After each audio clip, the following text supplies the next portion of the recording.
And I would like to invite to the podium one of the most established speakers in the field of minimally invasive therapies, that is Dr. Catherine Sinclair, who's coming to us all the way from Australia. I think Victoria, is it? Oh, good, good.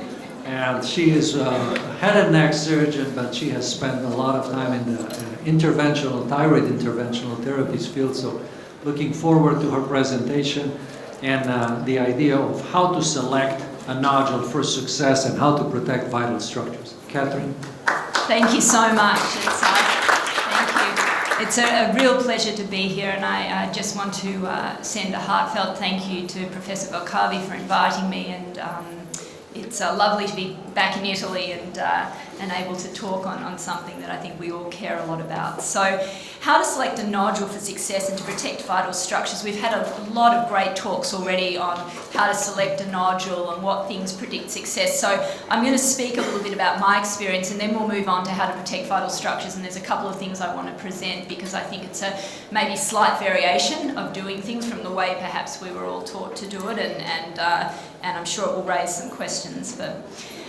So when we think about selecting a nodule for success, it's really as much about selecting the nodule, probably more importantly almost, it's selecting the patient for success.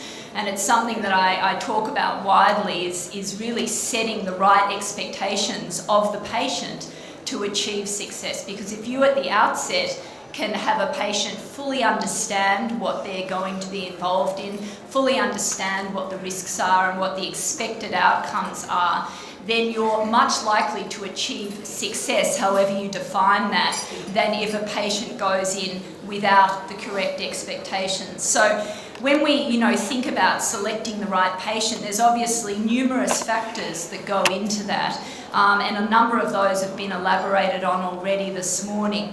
Certainly age is a factor that we look at, and older patients who maybe aren't such great candidates for surgery, who have a lesser life expectancy, even with large volume disease, can be very suited to ablation. Younger patients with large volume disease, they have in theory many more years where the nodule could potentially regrow, and that's something that needs to come into the counselling when you're talking to a patient about what to expect, not just at the time of ablation, but into the future as well. Symptoms, we'll discuss that a little bit more, comorbidities, and we've spoken already, there's been a great talk, Dr. Hodak, on genetics and cytology, and obviously these things are also, important considerations.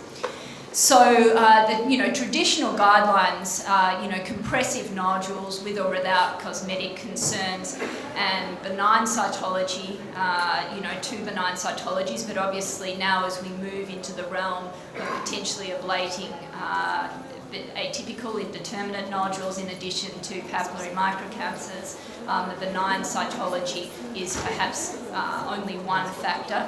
Nodule composition, obviously in an ideal world, all these nodules would have a very benign ultrasound appearance. And I have to say that when we're trying to risk stratify a nodule to determine if it's suitable for ablation, as Dr. Hodak mentioned this morning, benign cytology can have a false negative rate, and so ultrasound appearance is exceptionally important. If you have a benign cytology result but with a high-risk ultrasound appearance, you're going to question whether that nodule is suitable for ablation, and vice versa as well. Sorry, just get this. Yeah. So then there comes the group of patients when we're considering, now we've got these, compressive nodules, that's easy. If they've got symptoms that are attributable to the nodule, then it's very reasonable if the nodule's benign and potentially causing those symptoms to consider ablation. But what about these nodules that are progressively enlarging on serial ultrasounds? We know from some recent studies that the nodules, nodules have different growth characteristics. There are the nodules that really don't grow much over time. There are the ones that grow a bit and then they plateau out and grow a bit more. And then there are the ones that seem to grow sequentially on subsequent ultrasounds over 6 to 12 months over a number of years. And the question is, with these nodules that are actively growing, even if they're not yet symptomatic, is there an indication to intervene earlier, particularly in a young patient?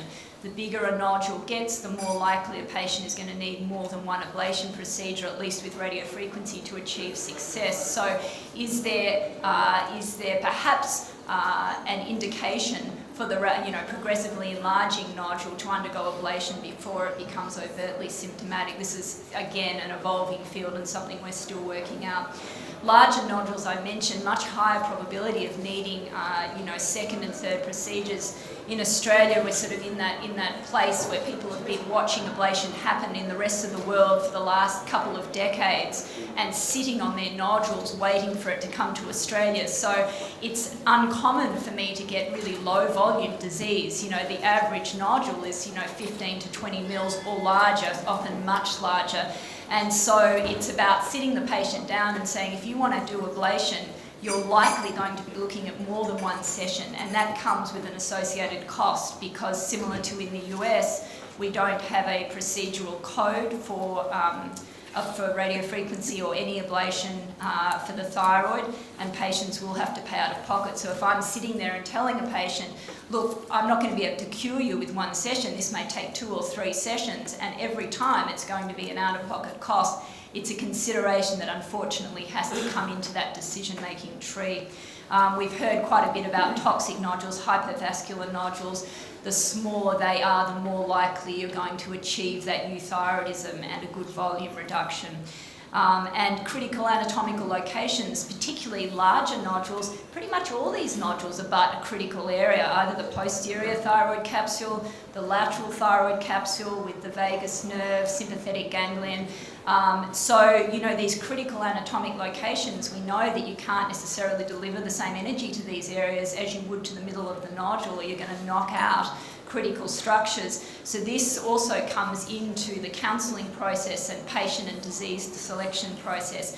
Nodule composition is definitely an area of sort of active, research at the moment, trying to figure out, which nodules may respond better, which tissue characteristics respond better, and there's some literature, but it's sort of in its infancy still to some degree.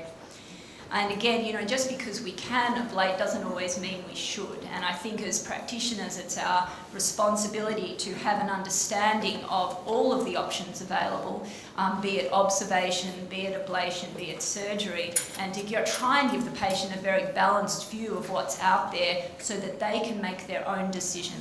Because if you try to push a patient into something, it's almost always going to come back and bite you wherever it bites you, and it's not going to end well. So a patient has to make their own decision about this, particularly in countries like Australia where the procedure is relatively new. A patient has to be all in if they want to go along with this.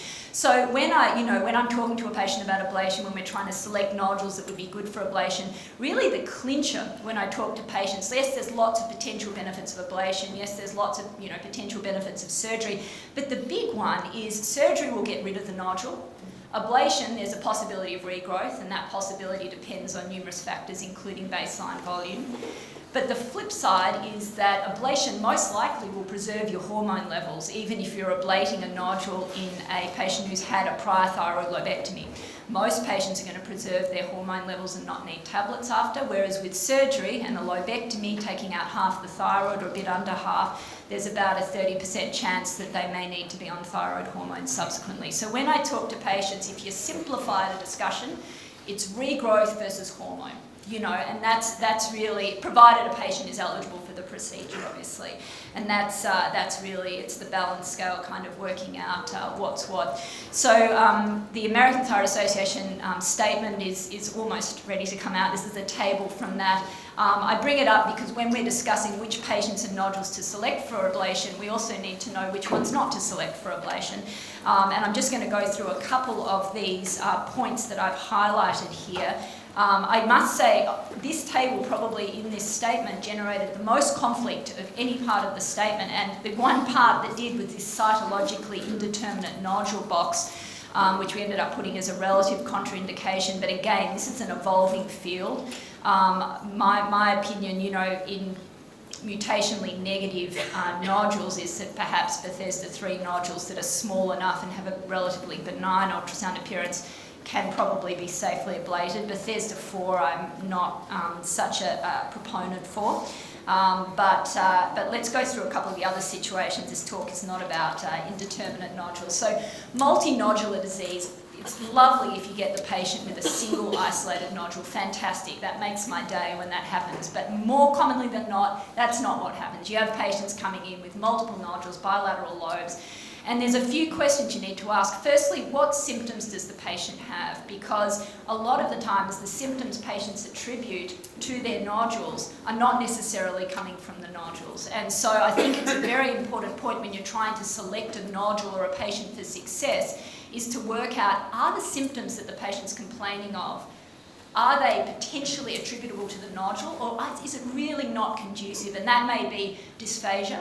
And some patients with dysphagia, they have a nodule that is not that big and it's away from the esophagus and it doesn't seem... These patients, often I will go and I'll get a barium swallow or I'll get a, swallow therapist review because I want to be able to counsel this patient about the likelihood of their symptoms actually resolving.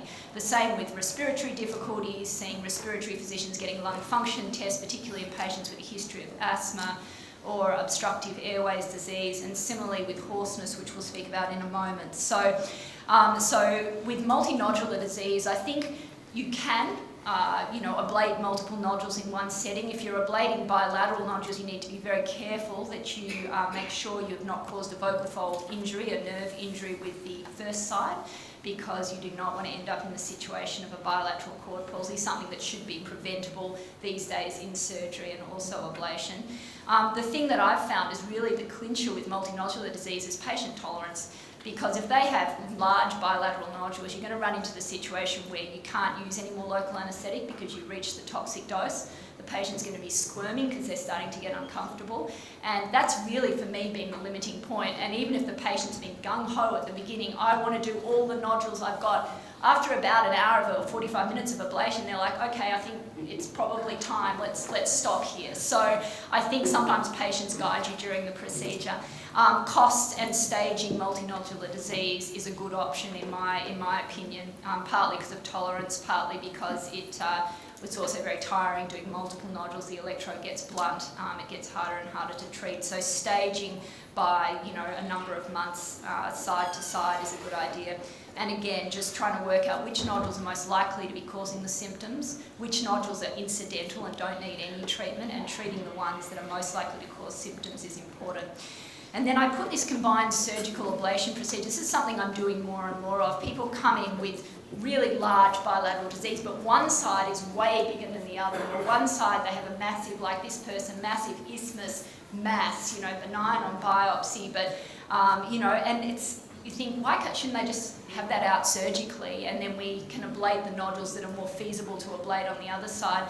I've done this on 4 patients now, so it's not very large numbers, but all of them have preserved hormone with me taking out the larger side or larger mass and then ablating in a delayed manner their other nodules, which granted are big, but they're less big and more amenable to ablation, and no patient yet has needed to be on thyroid hormone. So these combined procedures, the ability to use surgery and ablation to preserve hormone, it's another option. I want to just say something here about vocal fold paralysis and examining the larynx at the start. I did a fellowship in laryngology, and I still do quite a, nowhere near as much as thyroid, but I still do a small amount of laryngology. This was a patient who came to me for ablation, flew in from another state, came to me for ablation of a right-sided nodule, hadn't had any significant voice change to report, nothing really dramatic. Did a scope on them just to have a look, because I do tend to scope people, do a laryngeal examination before I ablate, and they had a vocal fold paralysis on the other side to the ablation. So what do you do in that situation? They've come all this way for ablation, and they've got a vocal fold paralysis on the other side, And so that obviously opens up. So we can turn the sound on that off. Anyway, I'll just move to the next slide. So, that opens up a whole nother avenue of discussion with the patient, because what if you damage the other, the other nerve. What if they end up with a bilateral cord palsy? In the end, we did end up actually going ahead, but I just did not go anywhere near the back of the nodule, and the patient knew there would be a massive treatment zone that was way undertreated, but they still wanted, and they've had a very good volume reduction, but scary stuff. So pre-procedural workup, we've gone into this. I'm not going to go on too much about this.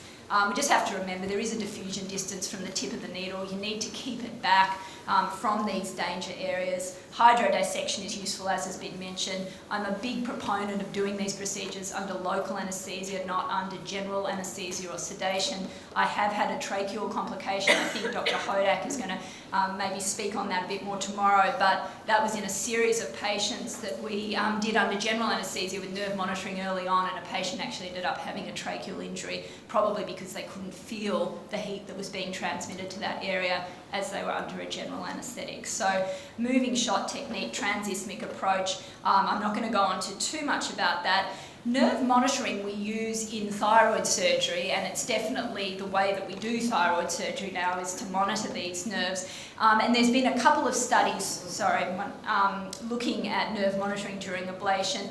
This one looking at using a needle actually placed onto the vagus nerve to stimulate the vagus nerve with transcutaneous electrodes for recording, and then the series that we did early on looking at continuous nerve monitoring using a reflex, and showing really that between runs of ablation there were minimal nerve potential changes, provided you didn't breach that posterior capsule and kept the power relatively low, not above 40 watts, as you were near that posterior capsule. So the big thing I sort of want to emphasise here, we've heard about the danger zone this morning, and it's interesting. I was in Korea giving a lecture a few months ago, and it's their experience is that the right nerve is much more prone to injury than the left. My experience is the opposite, that I've had 2 people get hoarse during the procedure, and both of them were left-sided, large retrosternal goiters. Possibly the nerve was sort of, pushed into a slightly different location, but both of them left. And I think the reason is, this is a surgical picture. Sorry for everyone, just having had your lunch, I probably should have removed this. I'm sure the surgeons are familiar with this. This is the recurrent laryngeal nerve running down here. This is on the right side, this is low in the neck, and just showing on the right side, even when there's not a nodule there to displace it, the right nerve comes in lateral to medial, and that can be up to 2 to 2.5 centimetres in cadaver studies, lateral to the tracheoesophageal groove on the right side. And the reason I bring that up is because the danger triangle concept is great when you're talking about nodules around the level of the cricothyroid joint or the first or second tracheal ring. And people who've heard me speak on this before have seen this diagram. Lower down in the neck, that right nerve can really run for 2.5 or even more centimetres along that posterior border of a nodule. So instead of thinking of the danger triangle when you're ablating a nodule on the neck, you should be thinking of a danger zone, particularly on the right side. Because if you're just thinking about sort of protecting this medial area, you will injure nerves that are more laterally placed. And so particularly on the right side, danger triangle, good when it's a high nodule or a nodule around that cricothyroid joint, but lower down, you need to think about that posterior border as a danger zone. And I've had no right-sided nerve injuries. I'm always, particularly on the right, very careful of that danger, that whole posterior border. And that's just the way the anatomy is. Now, this is my final slide. So this is something that I started doing about 9 months ago now. Before I was doing it, I did have 2 people get hoarse during the procedure.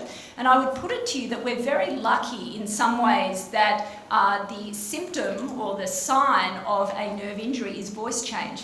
Now, in surgery, we don't actually hear it because the person's under general anaesthetic. We may get indication of it because we're monitoring and we know that the nerve has gone out and we don't have an EMG signal anymore, but we can't hear their voice till they wake up. And sometimes you actually don't hear that hoarseness manifest for a few days because there's a bit of swelling from the endotracheal tube.